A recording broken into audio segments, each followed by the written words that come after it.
안녕하세요, 최 박사입니다. 오랜만에 또 이렇게 영상을 찍게 됐습니다. 오늘은 그래도 좀 시간이 좀 이릅니다. 11시입니다. 근데 좀 불을 좀 끄고 있습니다. 집에 우리 집 보물 늦둥이가 자고 있거든요. 그래서 좀 불을 끄고 조용히 좀 촬영을 좀 어, 해야겠습니다.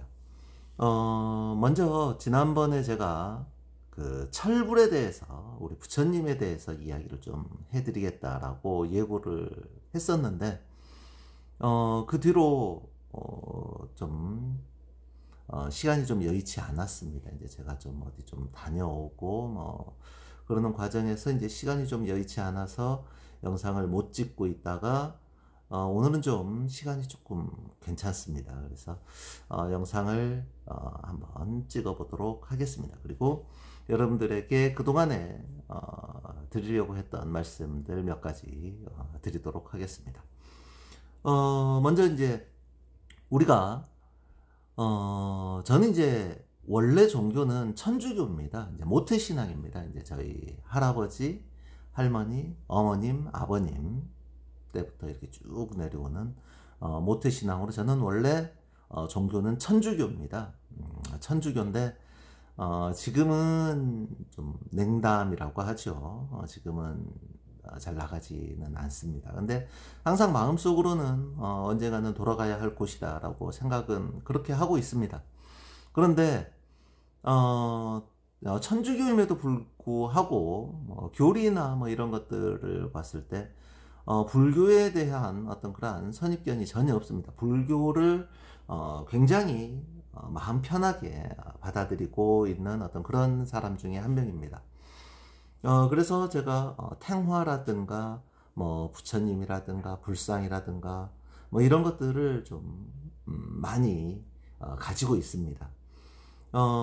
초창기에 제가 이런 불상에 대해서 굉장히 좀 심취를 했었던 어떤 그런 적이 있었습니다. 좀 어렸을 때였죠, 젊었을 때. 그러면서 그때는 이제 뭐 탱화를 관심을 가지고 이제 뭐 탱화를 직접 뭐 구하러 다니기도 하고 탱화는 어떻게 그려지는 건가라는 것에 대해서도 이제 많이 생각을 하고 또 공부를 또 한 적도 있습니다.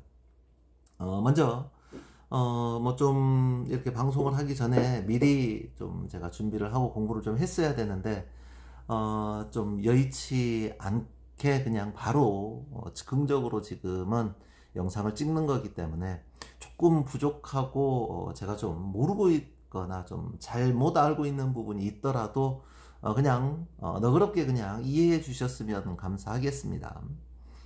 먼저 이제 그 부처님은 이제 우리가 흔히 말하는 불교는 불교 기원이 어디냐 그러면 우리는 대부분 다 중국 쪽으로 알고 있습니다. 근데 이제 엄밀히 따지면 중국은 아니고 오늘날의 인도죠. 오늘날의 인도에서 시작을 합니다. 인도 중북부 지역의 곳에서 그때 당시는 이제 그때 당시 어떤 그러한 저기 기억이 잘 안 납니다만 그때 당시 어떤 그러한 소국이었죠. 작은 국가의 왕자로 태어나게 됩니다. 이제 마야 부인이 코끼리 태몽을 꿉니다. 그리고 하얀 코끼리의 태몽을 꾸고 나서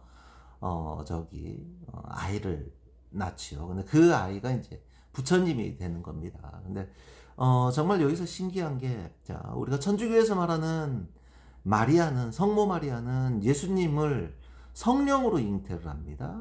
그래서 마국간에서 아이를 낳는데 이 마야 부인은 흰 코끼리가 나오는 태몽을 꾸고 나서 아이를 낳는데 옆구리로 아이를 낳습니다. 옆구리로. 참 신기하죠. 옆구리로 나올 수 있는가. 아무튼 그렇게 해서 이제 부처님은 탄생을 하게 됩니다. 이렇게 탄생한 아이가 7걸음을 걷게 되는 거죠. 뚜벅뚜벅. 그리고 나서 하늘에 손가락을 탁 가리키면서 이렇게 말하죠. 천상천하 유아 독존. 참 하늘 위 하늘 아래 오로지 나 혼자 존재한다 뭐 이런 뜻 아니겠습니까? 천상천하 유아독존. 그래서 하늘 아래 가장 위대한 존재다 뭐 이렇게 그냥 해석하면 그냥 쉽겠습니다. 이런 이야기를 하지요. 그래서 그때 이제 그 물 바가지로 이렇게 아이를 이렇게 씻어줬다라고 하는 이야기가 또 있지요. 그래서 이제 부처님 오시는 날 아기 부처님을 이렇게 씻겨주는 어떤 그러한 행사도 있다고 합니다. 아무튼 이렇게 인도 왕족으로 태어나게 되는 거죠. 인도 왕자 출신이고 정말 이 태어남부터 남달랐기 때문에 임금은 너무나 기대가 컸었지요. 그래서 이 큰 기대를 가지고 이 아이가 자라나는 걸 보게 됩니다. 오늘날로 말하면 최상급의 어떤 그러한 환경에서 최고의 환경에서 최고의 삶을 살게 되는 거죠. 왕자로서 부족함 하나 없이 모든 것을 누리고만 어떻게 살게 되는 겁니다. 그리고 결혼을 하고 자식도 낳습니다. 우리가 흔히 이 부처님이 보리수 아래서 깨달음을 얻어서 출가를 하게 됐다. 출가를 해서 보리수 아래서 깨달음을 얻었다. 이렇게 알고 있는데 물론 그게 맞습니다. 그렇게 알고 있는데 실은 부처님이 결혼도 했었고 또 그 자식도 있었다라는 것까지는 거의 모든 사람들이 그냥 잘 모르고 있는 경우들이 굉장히 이제 많지요. 그리고 또 부처라는 어떤 그러한 용어가 이제 붓다라는 거지 않습니까? 불타 이런 거. 그 다음에 이제 고타마 시타르타 석가모니. 이 석가모니라는 말도 마찬가지로 사카모니라는 어떤 그러한 말에서부터 시작됐다라고 하지요. 아무튼 자, 개념 정리가 쭉 된 상태에서 이야기를 해야 되는데 그냥 하다 보니 말이 좀 두서가 없습니다. 아무튼 이 최상의 환경에서 자라고 그 임금 수업을 받던 부처는 이제 어느 날 성 밖으로 나가게 됩니다. 성 밖으로 나가서 성 바깥의 모습을 직접 보게 되고 확인하게 되는 겁니다. 성 바깥에 나가봤더니 그동안에 자신이 생활해오고 알아왔던 세계와는 전혀 다른 세계가 펼쳐져 있었던 겁니다. 인간은 오욕칠정, 그러니까 생로병사를 한꺼번에 모두 다 확인할 수가 있었던 겁니다. 고통받고 늙고 병들고 아픈 이 많은 사람들을 보면서 내가 그동안 무엇을 하고 살았는가를 다시 한번 생각하게 되는 겁니다. 그래서 그 깨달음을 얻기 위해서 설산으로 들어가서 보리수 아래서 고행을 하기 시작하는 거지요. 이렇게 깨달음을 얻기 위해서 보리수 아래서 고행을 하는데 이때 이제 각종 이제 마귀들이 나타나지요. 마귀들이 나타나서 유혹을 하지만 그 유혹을 모두 다 뿌리치게 되는 거지요. 그리고 나서 그렇죠. 알려라. 깨달은 자가 왔다라고 알려라 라고 이야기를 하는 겁니다. 그러면서 이제 그 요녀들이 막 이렇게 유혹도 하고 하는데 이제 내 앞에 무릎 꿇어라 라고 하면서 이제 마귀들을 쫓아내는 이제 손 모양을 하죠. 이제 우리가 흔히 부처님이 이렇게 하고 있고 또는 한 손 이렇게 들고 한 손 이렇게 내리고 또 가슴에 손 얹고 있고 무릎 위에 이렇게 과부자 들어서 이렇게 손을 얹고 있는 어떤 그런 모습들 많이 보이실 겁니다. 근데 이런 것들이 전부 다 의미가 있는 어떤 그런 모습입니다. 이제 무릎 위에 이렇게 한 손가락이 살짝 이렇게 싹 들립니다. 무릎 위에 이렇게 딱 얹혀지지요.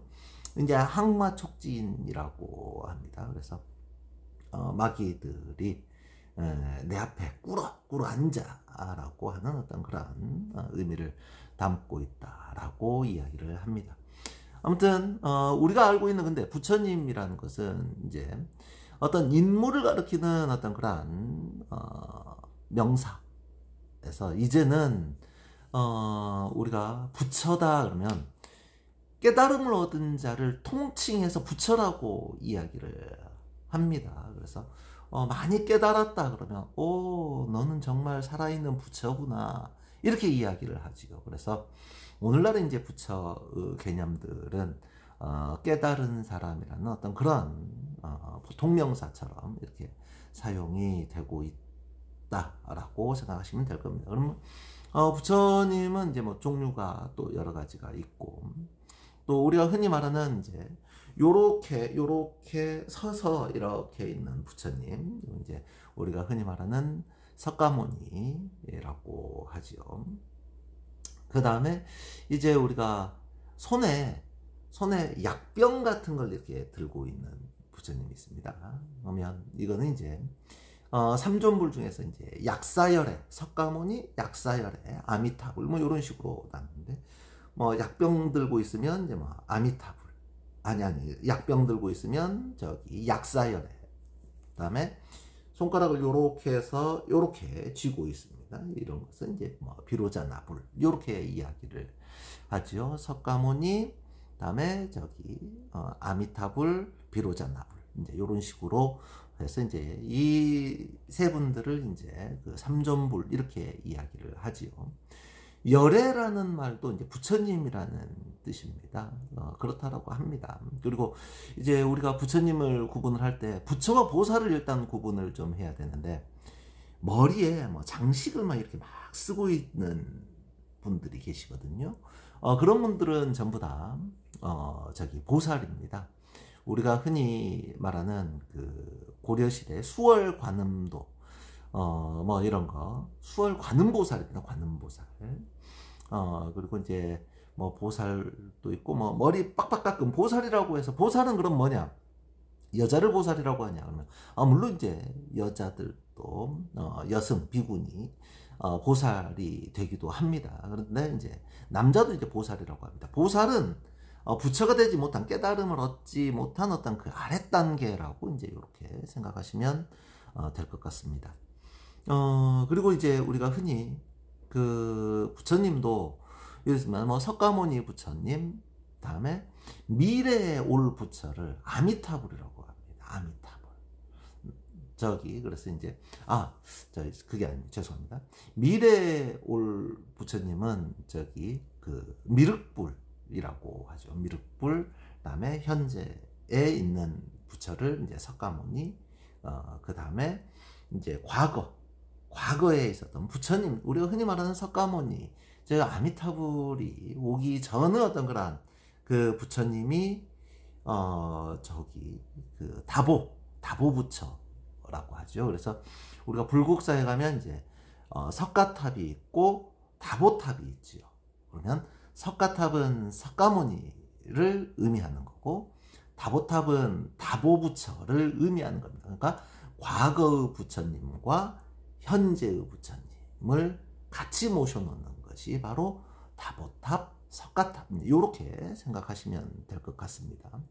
그리고 우리가 이제 고려시대 유물 중에서 뭐 이런 게 있습니다.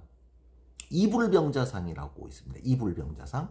두 명의 부처님이 함께 이렇게 앉아 있습니다. 광배가 이렇게 쌍광배가 있고 거기에 이렇게 부처님 두 분이 앉아 계십니다. 이게 이제 다보불과 저기 석가모니 부처님이 함께 앉아 계시는 거죠. 그래서 깨달음을 얻었다라고 해서 그럼 내 옆에 와서 앉아라 해서 이제 그 두 분의 부처님이 이제 같이 앉아 계시는 것이 되겠죠.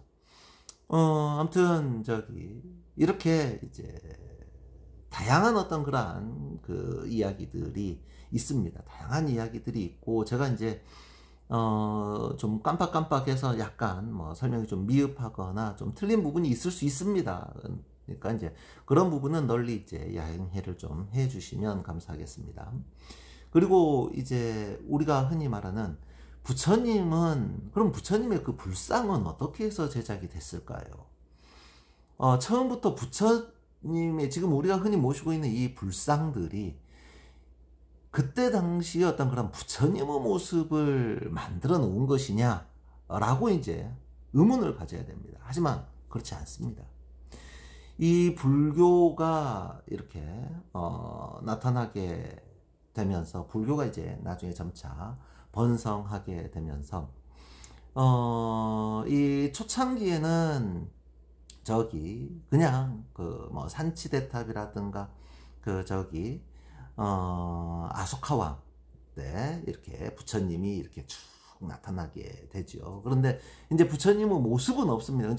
그러니까 부처님이 돌아가시고 나서 한참 후에 한 4,500년이 지난 후에 처음으로 이제 부처의 모습이 이제 형상화돼서 나타나기 시작합니다. 이제 부처는 이제 동남아 쪽은 이제 우리가 흔히 말하는 소승불교, 상자부 불교라고 하죠. 뭐 개인의 어떤 그런 집이나 뭐 이런 데에서 이렇게 조그맣게 사당을 모셔놓고 부처님을 모시는 저기 소승불교. 그 다음에 이게 동아시아로 넘어오게 되죠. 동아시아로 넘어오게 되면서 그때 우리가 이제 그 그리스 어떤 그런 문화와 접목이 되면서 우리나라의 어떤 그런 석굴암에 있는 어떤 그런 본존불상의 어떤 그 모습이 바로 들어오게 되는 거죠. 그러면서 이제 우리 동아시아, 중국, 일본, 우리나라, 우리나라, 일본, 자, 이렇게 동아시아로 들어오게 되면서 이제 깨달음을 얻게 되는 이제, 대승불교 쪽으로 가게 되죠. 그래서 이렇게 대승불교 같은 경우는 이제 깨달음을 얻어야 되고, 고행과 수도를 해야 된다. 그래서 첩첩산중으로 들어갑니다. 막 깊은 산골짜기, 뭐 발이 닿기 힘든 곳, 이런 곳에 이제, 절이 있는 거죠. 그래서 우리나라도 산세가 좋고 아름다운 곳, 중국도 소림사, 저기 꼭대기에 이제 절이 있고 그러죠. 이렇게 해서 이제 몸을 고통을 주면서 거기에서 이제 깨달음을 얻는다라고 하는 뭐 그런 차원에서 이제 불교도 두 쪽으로 이렇게 좀 갈리게 되는 거지요. 그래서 이제 원래 부처님의 모습은 그러면 400년 부처님이 돌아가시고 나서 그러니까 사카모니 왕자 사카모니가 죽고 나서 400년에서 500년, 한 500년 정도 될 겁니다. 지난 후에 부처의 모습이 처음으로 만들어졌는데 그러면 그 모습을 그때 당시 사진도 없었을 텐데 그럼 어떻게 보고 했겠냐. 그래서 우리는 이렇게 추측을 합니다. 그때 당시 우리가 인정하는 최고 자비로운 자의 모습은 어떠했을까를 상상해서 상상에 의해 만들어진 모습이다 라고 생각하는 게 옳을 겁니다. 그러니까 우리가 알고 있는 부처님의 모습이 이게 이 부처님이 그러면 이렇게 생겼구나가 아니라 우리가 추구하던 정말로 자비로운 자, 깨달은 자의 이미지가 그랬을 것이다 라고 상상에 의해서 만들어지기 시작한 거지요. 그것이 건너와서 우리나라의 어떤 그러한 불상들이 상당히 예술적인 면이라든가 뭐 이렇게 균형미라든가 이런 것들 굉장히 뛰어납니다. 이렇게 뛰어난 이유는 뭐 때문이냐? 얼굴이 잘생겼습니다. 얼굴이 아주 예쁘게 잘 만들어졌습니다. 물론 이제 고려시대 불상은 저기 지방 어떤 그런 호족에 의해서 크게 만들어지고 대형 다음에 석탑, 다음에 철불 이렇게 만들어지기 때문에 고려시대 때는 그 아름다운 미가 좀 떨어지게 되죠. 왜? 국가적 차원이 아니라 호족들이 그 불상들을 만들기 시작했기 때문이지요. 하지만 우리가 신라시대의 어떤 그런 불상, 방가사유상만 보더라도 그렇지 않습니까? 그 온화한 미소, 수월관음도에 나오는 그 관음보살의 어떤 그런 그 자태 아름다움, 뭐 이런 것들은 그건 이제 뭐 고려시대겠지만, 그리고 이제 우리나라에서, 나중에 이제 조선으로 가게 되면 이제 억불숭유 정책, 정책을 펼치지 않습니까? 불교를 억제하고 유교를 중시 여기는 뭐 그러면서 이제 우리나라에서 불교의 어떤 그러한 그 건축 양식이라든가 이런 것들이 약간 고려 시대에 비해서 더는 이제 발전하지 못한 것이 사실이긴 합니다. 하지만 중국은 끊임없이 이제 불교 문화가 번성하게 되는 거지요. 자, 이렇게 이야기를 하고 여기까지 이야기를 하고 일단 제가 지난번에 말씀드렸던 불상들을 가지고 이야기를 좀 나누도록 하겠습니다. 자, 그러면 잠시 화면을 좀 전환을 좀 하겠습니다. 자, 보여드리겠습니다. 먼저 세 분의 부처님을 먼저 보여드리겠습니다. 자, 여기 앞에 놓여 있는 이 모든 부처님들이 전부 다 철불입니다.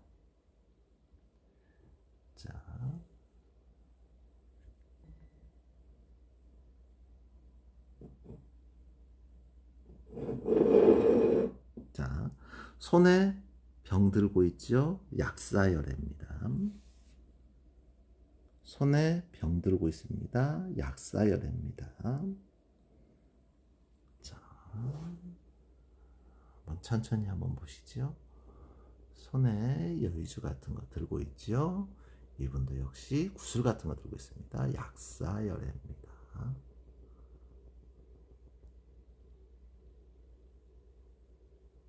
자, 얼굴을 한번 보십시오. 얼마나 자비롭고 예쁘게 생겼는지 얼굴을 한번 보시고, 자, 이 모습을 한번 보십시오. 자, 입고 있는 가사, 예, 이렇게 전부 다 무늬와 모양이 새겨져 있습니다. 자, 이 모든 작품이, 이 모든 부처님이 전부 다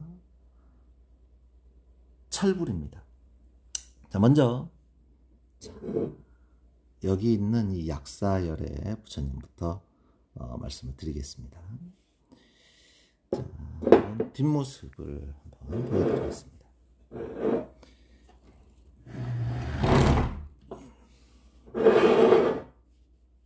자, 옆모습이고, 자, 뒷모습입니다. 자, 뒷모습 보시면 여러분들 이거 보이실까요? 자, 잘 보입니다. 천순 길일조라고 되어 있죠. 그러니까 천순년, 근데 자, 요 아래 글씨가 한 글자 정도가 더 있었던 걸로 제가 파악이 됩니다. 자, 이제 좀 잘 보이네요. 천순, 여기가 잘 보시면 년자입니다. 년자. 그래서 천순 3년이라고 되어 있습니다. 천순 3년 길일조, 이렇게 되어 있습니다. 그리고 물론 자, 이 아래 보면 복장은 전부 다 뜯겨 있습니다. 아주 철불은 이렇게 새카맣습니다.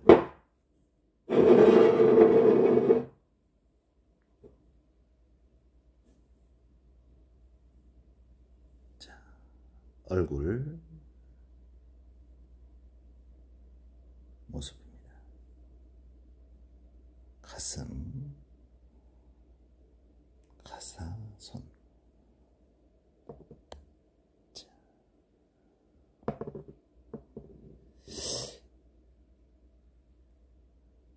일단 이렇습니다. 자, 이 천순 3년 만들어졌다라고 하는 이 약사열애 부처님은 이렇게 새카만 모습으로 산화가 되어 있습니다. 그 다음에 장갑을 껴야 되는데 제가 그러지 못했습니다. 다음에 이제 여기 한번 보시겠습니다. 이것도 마찬가지로 철불입니다. 철불인데 여기는 금으로 저기 포금을 좀 했습니다. 금으로 도금을 했는데 자 군데군데 많이 벗겨졌죠. 그리고 가슴에는 틀림없이 여기에는 불자가 새겨져 있었을 겁니다. 그런데 지금 이것은 좀 훼손이 됐는지 아니면 떨어져 나갔는지 그렇습니다.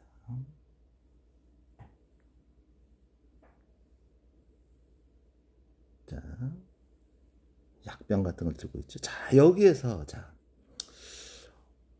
엄지손가락이 자 잘려 있습니다. 그 다음에 여기도 누군가가 자르려고 했던 어떤 그런 흔적들이 보입니다. 벤치 같은 걸로 이렇게 자르려고 했던 어떤 그런 모습들이 보이는 겁니다. 자, 녹이 이렇게 쓸어 있습니다. 무게는 한 10kg 정도는 나갈 것 같습니다. 꽤 무겁습니다. 자, 복장 역시 자 이렇게 되어 있습니다. 느껴 있습니다. 자, 자, 원래 이렇게 함부로 손으로 이렇게 막 만지고 그러면 안 됩니다. 그런데 이제 제가 이제 보여드리고자 이제 이렇게 하는 거니까 여러분들 이해해 주시면 감사하겠습니다. 철불에 금도금 되어 있습니다. 크기는 한 30cm 정도 됩니다. 여기는 크기가 한 20cm 정도 됩니다. 다음에 이제 제가 보여드리고 싶은 것은 이겁니다. 자, 방금 전에 보여드렸던 두 가지의 불상, 천순년대와 또 하나는 어느 시대인지 시대를 알 수 없는 그런 불상이지만 요거는 전부 다 중국 그 어떤 그런 불상 같습니다. 하지만 지금 보여드리고 있는 여기 있는 이 약사열의 부처님은 우리 것으로 추정이 됩니다. 그런데 자 여러분들 색깔을 한번 보십시오. 까맣지요? 여기도 까맣지요? 근데 여기는 뭡니까? 적동처럼 붉은 느낌이 듭니다.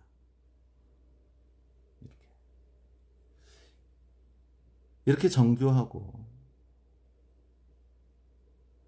이렇게 잘 만들어졌습니다. 손톱 하나하나까지. 배는 복근인 것 같습니다. 자, 이렇게 가사에 이 장식, 옷주름의 장식 이런 것들 하나하나 매우 섬세합니다. 철불로 이 정도 만드는 게 너무너무 어렵다라는 겁니다. 철은 녹는 점이 굉장히 높고 그 다음에 철의 특성상 철은 쉽게 굳어버립니다. 그래서 이거는 단조, 즉 우리가 흔히 말하는 철을 깡깡깡 두드려서는 만들 수 없습니다. 거푸집을 만들고 이 거푸집에 부어서 만들어야 됩니다. 그런데 쉽게 식어버리고 쉽게 굳어버립니다. 그리고 철의 성질상 표면이 거칩니다. 자, 이렇게 거칠지요. 그래서 도금이나 묘금을 하기가 굉장히 어렵습니다. 그래서 수은과 섞은 어떤 그런 금분을 바르고 다음에 토치 같은 걸로 다시 불에 태워서 수은을 날려버리고 그렇게 해서 이렇게 묘금을 하는 방식이지요. 하지만 그 표면이 거칠기 때문에 잘 나오지 않습니다. 그런데 이거는 왜 이렇게 붉은색 빛이 나는 걸까요? 붉은색 빛이 나는 이유는 과거에 오칠을 했습니다. 철불에 오칠을 하면 이런 붉은 빛이 돌게 되지요. 오칠을 하고 이 오칠을 한 부처님의 모습에 다시 금분을 입히는 겁니다. 금도금을 한 거지요. 이 금도금이 지금은 이제 많이 벗겨져 나간 그런 상태입니다. 한번 뒷모습 한번 보겠습니다. 이거는 크기가 한 45cm 정도 됩니다. 꽤 큽니다. 무게도 상당합니다. 자, 뒷모습을 한번 보여드리겠습니다.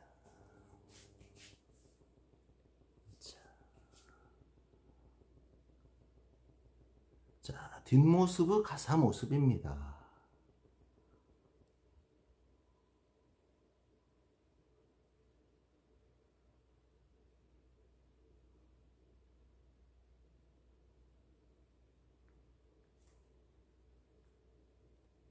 정말 빼어나게 아름답습니다.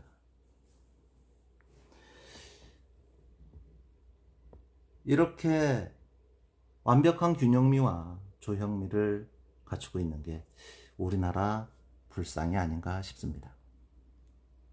여러분들 오늘 제가 이렇게 잘 알지 못하는 어떤 그러한 얄팍한 지식으로 여러분들에게 이야기해 드린 것은 우리가 종교에 대한 어떤 그러한 선입견 없이 편견 없이 우리 모두 다 그냥 순수하게 받아들이는 어떤 그러한 모습이 있었으면 좋겠다 라는 생각에서 한번 이렇게 오늘은 세 분의 부처님을 한번 모셔봤습니다.